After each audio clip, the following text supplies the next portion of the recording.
En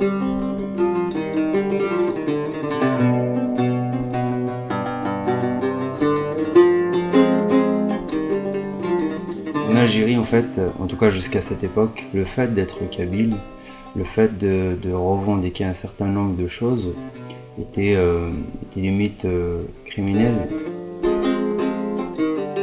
C'était une manifestation d'étudiants et l'État nous a tiré dessus. Donc c'était censé être une manifestation pacifique. Et en fait, ils ont commencé à nous tirer dessus à balles réelles.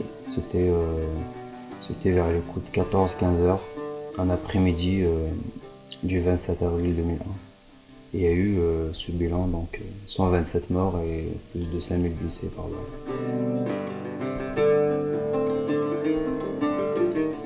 J'ai été touché par 2 balles, une explosive qui m'a atteint la tête.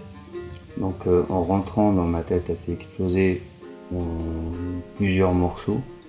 Donc sectionner les nerfs optiques, donc perte de vue immédiate et totale. Une autre balle qui m'a traversé la cheville droite. À partir de là, c'était le grand voyage parce que en une nuit, je suis passé par 3 hôpitaux en Algérie. Il y a mon père qui m'a rapatrié en France pour les soins. Et finalement, il m'a sauvé parce que je serais resté là-bas, il y aurait, bon déjà au niveau soins, il y aurait rien du tout. Parce que l'État en fait a ordonné aux médecins, aux hôpitaux de ne pas nous soigner. Et puis j'aurais pas eu la chance en fait de faire toute la rééducation que j'ai faite après. En quelques secondes, la vie a basculé complètement. C'est-à-dire que j'étais dans un environnement, je me retrouvais complètement dans un autre environnement que je connaissais pas du tout. J'arrivais en France, je parlais à peine le français, je comprenais pas ce qu'on me disait. J'étais en Algérie, je voyais, j'arrivais en France, j'étais non-voyant. Enfin, au début en fait, pendant 2-3 mois, je pensais vraiment, réellement que j'étais mort. J'étais encore lycéen en fait, à l'époque quand ça s'est produit. Je voulais continuer mes études, donc la seule institution en fait qui offrait ça, en tout cas dans la région parisienne, c'est l'ENGIA. J'ai appris le braille, j'ai appris un petit peu de l'utilisation de l'ordinateur, de l'informatique. Et j'ai fait de la rééducation pour apprendre à utiliser une canne, pour marcher tout seul.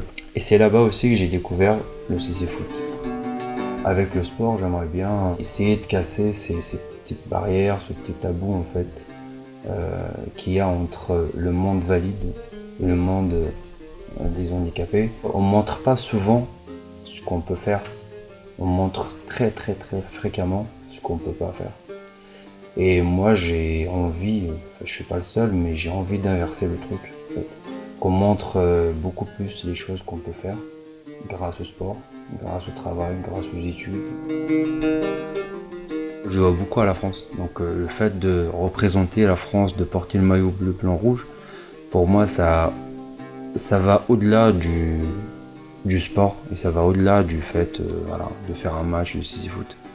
C'est une reconnaissance envers la France. J'ai 2 pays, j'ai 2 naissances, 2 pays, je suis gâté.